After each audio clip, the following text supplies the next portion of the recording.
Hey everybody, so I'm doing two videos this week. The first video I shot was UCLA's midseason report. This is USC's midseason report. And the Trojans are 6-1 right now. They're still ranked out of the top 10. They're number 11 in the AP poll, number 10 in the BCS poll. They had an ugly win against Washington, which I thought their defense really kind of saved the offense's backside. But that's kind of been the story this year to me. I think that's the surprising that while the offense has been somewhat shaky, the defense has been as good as it's been under Pete Carroll. You know, you may have to go back about 3 years maybe to find a defense when this was good. Maybe 2008, maybe? I'm not sure. But yeah, the defense is really, really good. You can rattle off the guys' names: Akel Roby, Hayes Pillard, Dion Bailey. All those guys have been great, but I think the best defensive player has been, without a question, Morgan Breslin. I mean, he's come on strong the last few weeks. He's got 7 sacks this year. The JUCO transfer has just been a terror. I always hear his name whenever I watch USC games, and he's very good. He is very, very impressive, asserting himself. And again, if you look at USC's draft record, their best players have been defensive guys who gone to the NFL. Clay Matthews. I can't think of anybody right now. Oh, Troy Polamalu. Guys like that have made a bigger impact than their offensive guys. So defensively is where it's at for USC. So that's been really their strength this year. Now, offensively, would you believe this? I'm going to pull up a crazy stat for you. Would you believe that USC is ranked 50th in the country in passing yards? Just for some perspective, that's behind UCLA. I didn't expect that.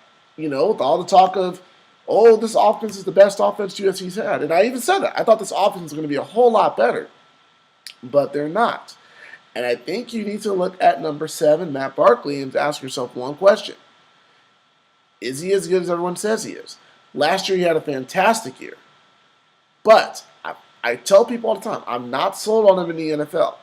And this year, I'm seeing why. He has 6 interceptions this year. Now, if you expect him to only throw 7 from last year, only 7 this year, no, it wasn't going to happen. But he's thrown some very bad interceptions this year. He has misread coverage. He's thrown it right to defenders. And he's showing that he is going to have some struggles when he gets to the NFL. And I was talking to somebody this week on Twitter about this.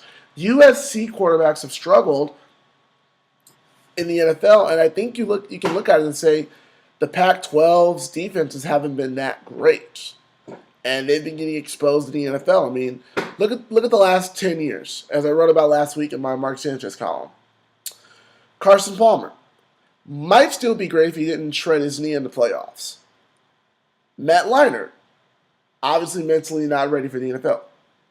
John David Booty, anybody seen him?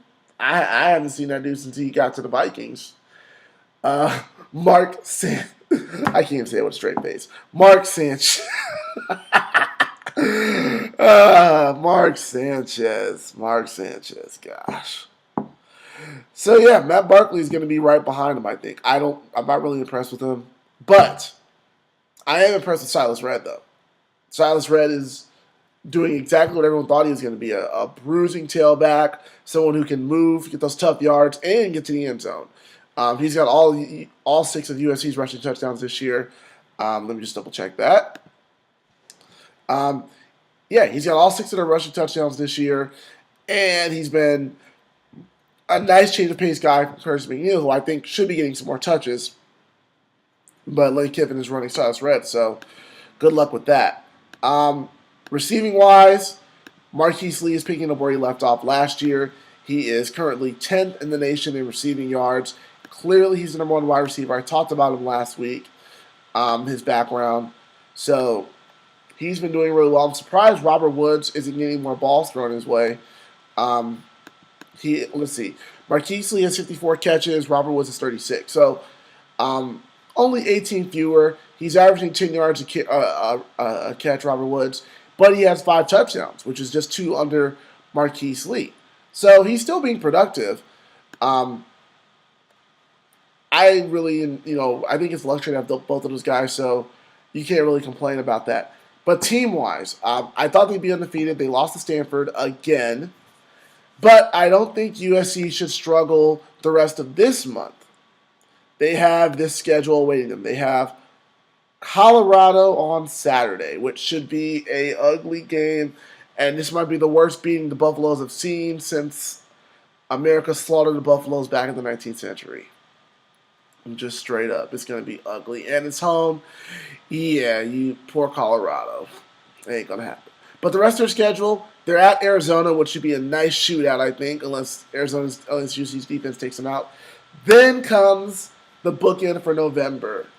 Open November at home against Oregon.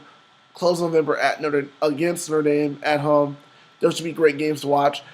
USC should finish 10-1. Win the Pac-12 South. Win the Pac-12 South. They should probably put themselves in position to go to the Rose Bowl. But it's on them. It really is on them to see what happens now. They can't get complacent. They can't get too fat and happy. I think right now since their offense is struggling a little bit, they have to find a way to get back on track. And I think playing 4 of the last 6 games at home are going to do that. So we'll see what happens. I think USC should coast the rest of the way, but that Oregon game will be a tough one. Notre Dame is going to be a lot tougher than they expected because of that defense they have. So we'll see what happens. So that's my take on USC's season so far. So enjoy the rest of the way. Peace.